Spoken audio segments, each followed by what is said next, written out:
Tomás, ela estava sempre nesses lugares, até o dia que ela foi expulsa. Paula Tomás chegava para assistir as peças com uma santa. Uma santa que ela carregava com ela, a santa era grande, então ela punha um travesseiro assim. E quando ele estava se apresentando, ela punha a santa como se a santa fosse assistir o que ele estava fazendo no palco. E todo mundo percebia isso. Só que ela acabou sendo ali proibida de entrar naquele local porque ela brigava com as pessoas, meio que de ciúme dele, com garrafa quebrada. Então ela foi proibida de entrar naquele lugar. E as coisas nessa questão dessas ritualísticas, da religião dele, que ninguém sabe de fato o que era e tal. Segundo a moça que falou dos pactos, e isso é uma coisa que para mim eu não sabia, dos santos, né? Porque ele andava sempre com uma Nossa Senhora, um preto velho e tal. E a moça estava explicando o seguinte, que quando você faz um pacto, você carrega, né? Às vezes você carrega aquele símbolo, pode ser até mesmo Jesus Cristo, só que dentro o santo é oco. Mas a questão é o seguinte, ele andava com essa imagem que não faz diferença, porque seja lá o que ele carregava não era para aquela entidade que estava fazendo nada. Ele começa a carregar aquilo e várias vezes ele tentava, já desde o teatro ele carregava esse santo. E as pessoas se irritavam com aquilo. E na Globo, quando ele estava ali, né, gravando para Globo, ele parava pelo dia, fazia umas rezas e tal, e colocava umas coisas aqui amarradas na cabeça, não deixava as pessoas encostarem. Quando as pessoas perguntavam por que, ele dizia, porque pai Chicão disse que eu estou de corpo fechado, que não é para ninguém encostar. A mãe dele teria jogado uma imagem também do apartamento dele no lixo.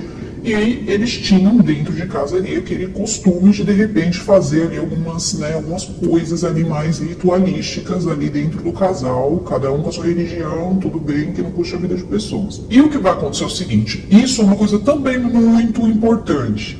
Esse cara tinha alguma coisa pessoal com o Fábio Assunção. Eles tinham feito uma peça chamada Blue Jeans. E nessa peça parece que num determinado momento, porque ele era elenco de apoio, ele parece que nunca foi bom ator, ele estava sempre em elenco de apoio, ele fez uma peça com o Fábio Assunção e nessa peça ele teria feito o papel de um policial. Nessa cena do policial ele teria que prender o Fábio Assunção, só que ele utilizando dessa cena, o que ele faz? Ele dá um soco na garganta do Fábio Assunção, que o Fábio Assunção falou que ficou com medo de ficar com a voz prejudicada. Depois, qual era o problema dele dentro ali do personagem Bira? Porque a Yasmin, ela era na verdade apaixonada pelo Caio, que era o Fábio Assunção, e o Bira era a segunda opção, mas no final ela ficaria com o Caio, que era o Fábio Assunção. Outras vezes ele teria arrumado encrenca com várias pessoas, as pessoas diziam que onde tinha encrenca ele estava metido. E ele fazia umas coisas que eram muito bizarras. Por exemplo, ele criava confusão, ele inventava uma cena onde alguém sempre acabava machucado ou cortado. Tinha também um que eles precisavam usar estiletes. Então o diretor tomava muito cuidado e falava pro contra-regra tirar sempre os fios, né, daqueles estiletes para que aquilo não pudesse machucar ninguém. Um dia ele se oferece para ajudar o contra-regra. E ele deixa passar 15 estiletes com fio. E pessoas se machucam nas cenas. Então, assim, ele estava sempre por trás. E aí teve uma hora que os diretores começaram a pensar, gente, mas onde esse rapaz está?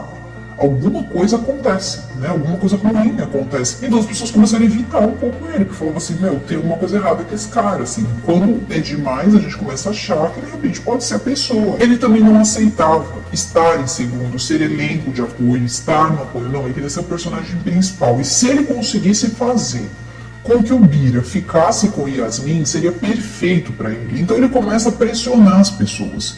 O que você acha? Ele fazia enquetes dentro da própria Taikon para as pessoas responderem. Stênio Garcia conta isso. Ele fazia do tipo, ele perguntava para ela, você acha que a Yasmin deve ficar com o Bira ou com o Caio? E aí o Stênio, que era mais experiente, virou para ele e falou, Guilherme, essa novela foi escrita para Yasmin ficar com o Caio. Isso não vai mudar. E ele falava, não, eu acho que vai mudar. Não, eu acho que vai mudar. As pessoas preferem muito mais o Bira do que o Caio. Então ele queria aquilo, não adianta. Era uma coisa, era a meta dele. Essas pessoas são dessa forma. Depois vai ter um momento que a Paula Tomás ela já está morando com o Guilherme de Pádua, porém ela continua tendo encontros íntimos com o ex-namorado em outra cidade. Até que o ex-namorado sabe que ela está com o Guilherme de Pádua e corta de vez a relação com ela. E aí, quando ele tá na Globo, ele também manda uma carta pro diretor do Blue Jean, peça de teatro que ele fazia, dizendo o seguinte...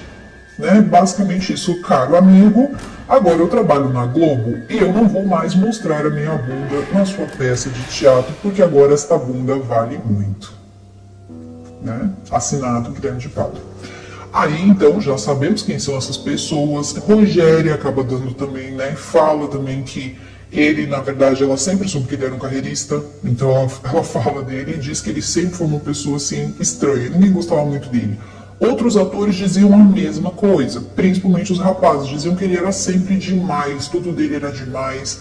O riso era demais, o choro era demais, encenava demais, ficava uma coisa forçada e não ajudava ele não era um bom ator. E aí começa-se também a saga do corpo de Daniela Pérez, porque as pessoas vão começar a ir até o cemitério, deixar mensagens de que a morte era só o início. Lembrando, estávamos perto do ano 2000 e tinha muita gente fazendo teoria pro ano 2000, que o mundo ia acabar, que ia ter diversas coisas que aconteceram, os escolhidos iam ser... Tinha até gente que acreditava que ET ia vir buscar a galera no ano 2000. E aí o que acontece? Começaram a escrever um monte de coisa na lápide de Daniela. E aquilo começou a ser uma ameaça. Quebraram um pouco. E aí a Glória faz o seguinte. A Glória fala, olha, vamos ter que tirar a Daniela daqui. Então eles vão lá e compram um lugar perto da administração do cemitério. E acham que lá vai ser mais seguro. Não adiantou absolutamente nada, foi uma cena difícil, porque o que acontece? Quando eles foram tirar ela, né, de onde ela estava para levar para este segundo lugar, eles acharam extremamente estranho, porque todo o caixão dela, que era invernizado, que era de uma determinada forma, estava verde, um verde inexplicável, e o irmão da Glória Pérez é médico, também não conseguiu explicar muito bem aquilo, e ela achou que tinham trocado, que não era ali a filha dela que estava ali, porque aquele caixão não parecia o caixão que ela tinha colocado ali para a filha dela. E aí o que aconteceu? Ela mandou abrir. Ela mandou abrir, gente.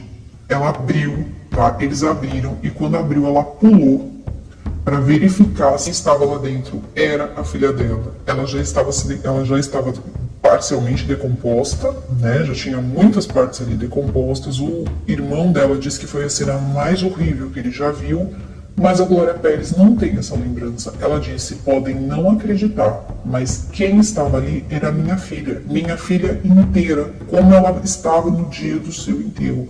Eu nunca falei sobre isso porque eu disse, ela está perfeita. E diziam, não, Glória, ela não está. E eu dizia, está. E aquela imagem ficou na minha cabeça e eu nunca mais falei sobre esse assunto até agora. Tiram ela de lá, colocam na administração, não adianta nada. Deixam um bilhete dando data, hora, que iam pegar o corpo da Daniela Pérez de lá. Então o que ela faz? Pega, tira a Daniela de lá de novo e leva para Santa Casa. E na Santa Casa, eles precisam que o ano, né, que passe o fim de ano para poder então remover ou fazer alguma coisa com o corpo da Daniela. O corpo da Daniela ficou dentro de um cofre, tá, da Santa Casa durante o fim do ano.